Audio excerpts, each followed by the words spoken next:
আসসালামু আলাইকুম এভরিওয়ান, আশা করছি সবাই ভালো আছেন, সুস্থ আছেন। আমরাও ভালো আছি আলহামদুলিল্লাহ। নতুন আরো একটা ব্লগে সবাইকে ওয়েলকাম করছি আমার চ্যানেলে। আমি সকাল সকাল ঘুম থেকে উঠে নাস্তা করলাম, চা খাইলাম, আর এখন বের হয়েছি বাগানে। বাগানে একটু দেখবো বাগানের গাছগুলো।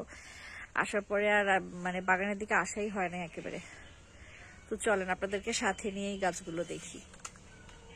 আর এই গাছগুলো না আমার শ্বশুর আব্বা এগুলো সবকিছু পরিচালনা করে, আব্বাই লাগায় সবকিছু। আর তার সাথে মা তো থাকেই সাথে, মাও হেল্প করে। দুজনেই গাছ পছন্দ করে, বিশেষ করে শাকসবজির গাছ। এগুলো আমাদের সবারই আসলে গাছ পছন্দ, আমরা সবাই গাছ পাগল মানুষ। এই প্রথম মনে হয় আমাদের গাছে এরকম পেঁপে হয়েছে, এর আগে কখনো পেঁপে হয় নাই, তাও আবার অনেক ছোট ছোট। পেঁপে গাছে এতবার লাগানো হয় কিন্তু কখনোই হয় না। আর এই হচ্ছে মরিচ। মরিচ আমাদের সারা বছর থাকে, সারা বছরই। আমরা কখনো মরিচ আসলে কিনে খাইতে হয় না।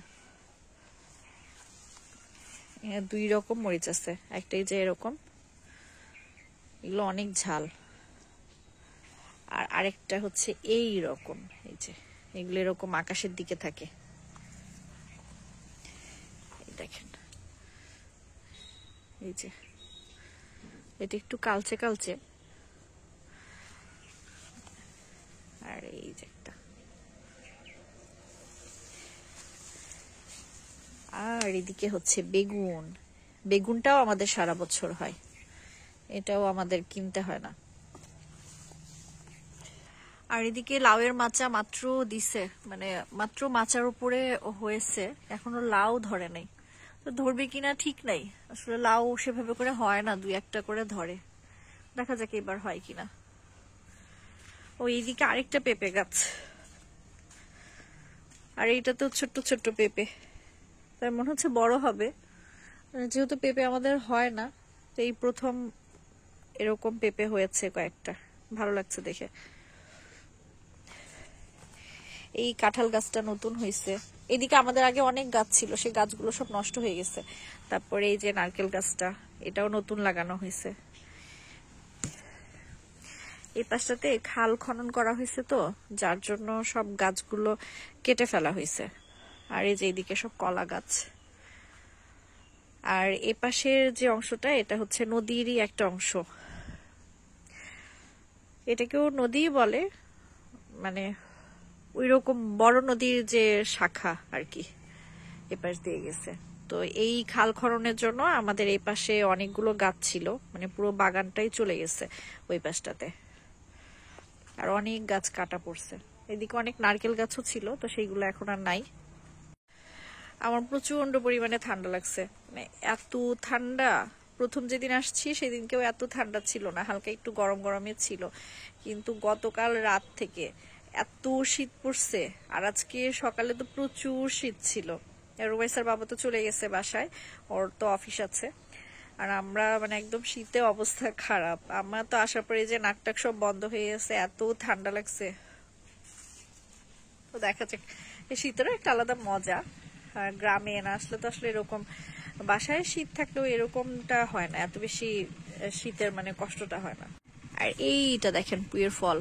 এখনো ফল হয় নাই, মাত্র ফুল হচ্ছে। পুঁই ফল আমার কাছে খুব ভালো লাগে, আমার খুব পছন্দ করে খাই পুঁই ফল। আর বিশেষ করে যখন পেকে যায় তখন ওইটারও বেশি মজা। আর চারপাশে শুধু ছড়ানো ছিটানো মরিচ গাছ, অনেকগুলো মরিচ। দেখেন এদিকে সবগুলোতে মরিচ গাছ।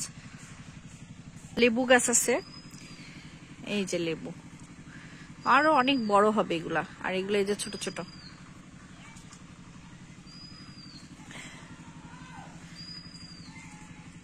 এই যে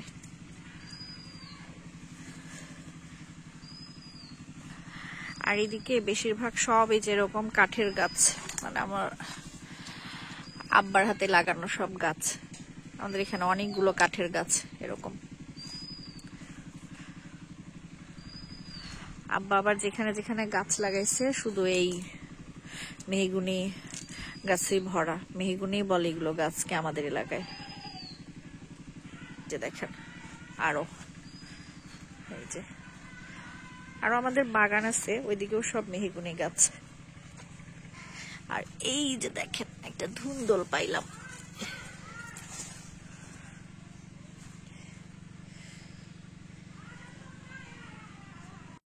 তো ঠিক আছে, এখন বাড়িতে যাই। রুমাইসা বাড়িতে আছে আর রাদিয়া ঘুম, এই জন্য একটু সুযোগ পাইলাম এদিকে আসার। তো এদিকে বাড়িতে এসে মাকে টুকিটাকি কাজে একটু সাহায্য করছি আর কি। মেইন রান্না তো মাই করে, আমি তো আর রান্না করি না। তো চিংড়ি মাছগুলো একটু ভেজে দিলাম, এটা মা এখন রান্না করবে। আর তার সাথে দেশি কই মাছ, এগুলো মা রান্না করবে। তো আমি একটু পরিষ্কার করে দিচ্ছি আর কি। দেখা যায় যে মাছে অনেক আঁশ থাকে ছোট ছোট, তো সেগুলো ভালোভাবে একটু ক্লিন করে দিচ্ছি। আমার আজকের ব্লগটা যদি ভালো লাগে আর আমার চ্যানেলে নতুন হয়ে থাকেন, তাহলে অবশ্যই আমার চ্যানেলটিকে সাবস্ক্রাইব করবেন আর পাশে থাকার জন্য ছোট্ট বেলটাকে বাজিয়ে দিবেন। এতে করে আমি ভিডিও দেওয়া মাত্র আপনাদের কাছে নোটিফিকেশন পৌঁছে যাবে। আর একটা লাইক দিতে ভুলবেন না, অবশ্যই একটা লাইক দিয়ে দিবেন ভিডিওতে, শেয়ার করবেন আপনাদের ফ্রেন্ডস অ্যান্ড ফ্যামিলির সাথে যদি একটু বেশি ভালো লেগে থাকে। আসলে এগুলো প্রতিদিনের কথা, তারপরেও বলতে হয় আর কি। বাড়িতে আসলে হয় কি আমি একটু আরাম পাই, কারণ বাচ্চাদেরকে খুব একটা বেশি টেক কেয়ার করতে হয় না, ওদের দাদি দাদা দুইজন মিলে ওদের টেক কেয়ার করে। আর রান্না বান্নাও দেখা যায় যে মাই সবটা করে, মাঝে মাঝে একটু হেল্প করা আর কি, এই যে একটু কাটাকাটি করলাম বা একটু পরিষ্কার করলাম, ধুয়ে দিলাম। আর এই সময়টা বাচ্চারা ওর দাদির কাছে থাকে। তো এইভাবে আসলে বাড়িতে আসলে আমার জন্য একটু সময়টা ভালো পার হয়। তো মাছগুলো আমি ভাবছিলাম যে একটু ভেজে দেই। এই কড়াইটাতে কি যেন একটা ভাজি করছিলাম, তো অল্প একটু তেল ছিল, তার মধ্যে সামান্য একটু তেল দিয়ে এখন একটু ভাজি করে দিচ্ছি। আর আমি না ভিডিও করার কোনো টপিকও খুঁজে পাই না, দেখা যায় যে এইদিকে ওইদিকে ঘোরাঘুরি করতে করতে গল্প গুজব করি। তো সময় পাই না খুব একটা বেশি যে ভিডিও কি করব, যে এই জন্য আর খুব একটা আপনাদের সাথে ব্লগও শেয়ার করা হয় না। আমার ভয়েস শুনে অবশ্যই বুঝতে পারছেন যে আমার প্রচন্ড পরিমাণে ঠান্ডা লেগেছে। মানে আমার এমন একটা অবস্থা, আমি কথা বলতেও আসলে খুব খারাপ লাগছে, কারণ এদিকে নাক বন্ধ গলা বন্ধ অবস্থা, তার সাথে বাচ্চাদেরও অনেক ঠান্ডা লেগেছে, ওদের অবস্থাও ভালো না। মানে আমরা বাসায় যখন ছিলাম তখন একটু গরম গরম আবহাওয়া ছিল, মানে ফ্যান মাঝে মাঝে দিতে হতো। আর এখন বাড়িতে এসে এমন একটা অবস্থা, হঠাৎ করে একদম ঠান্ডা, মানে কেমন জানি আবহাওয়াটা ভালো না, মানে আমাদের জন্য খুব একটা ভালো হচ্ছে না এটা। তো এখন শুটকি রান্না করব, এটা আমি নিজেই করব, কারণ আমাদের এলাকায় কেউ শুটকি পছন্দ করে না, খাওয়ার আসলে খুব একটা বেশি নিয়ম নেই শুটকির। আর এই যে নকশি পিঠা, সেগুলো একটু গুড়ের শিরা করে তারপরে এখন শিরার মধ্যে ডুবিয়ে তারপরে নিয়েছি। পিঠাটা আমার কাছে খুব ভালো লেগেছে, কিন্তু আমি খুব একটা বেশি ভালো পারি না। তো নিনজাকে বলবো আবার যাতে আমাকে পিঠা বানিয়ে পাঠায়। সন্ধ্যা থেকে শুরু করে রাতে ঘুমাতে যাওয়ার আগ মুহূর্ত পর্যন্ত আমরা সবাই একসাথে বসে গল্প করি, খাওয়া দাওয়া সবকিছু একসাথে চলে আমাদের, মানে এই রুমটার মধ্যেই আমাদের সবকিছু। আমি রাদিয়া বুড়িকে নিয়ে নিচে বসেছিলাম, তো ভাবলাম আপনাদের সাথে একটু ছোট করে শেয়ার করে দেই আমাদের এই ছোট্ট একটা মোমেন্ট। তো ঠিক আছে, আজকের ব্লগটি এখানে শেষ করছি। সবাই ভালো থাকবেন, আল্লাহ হাফিজ।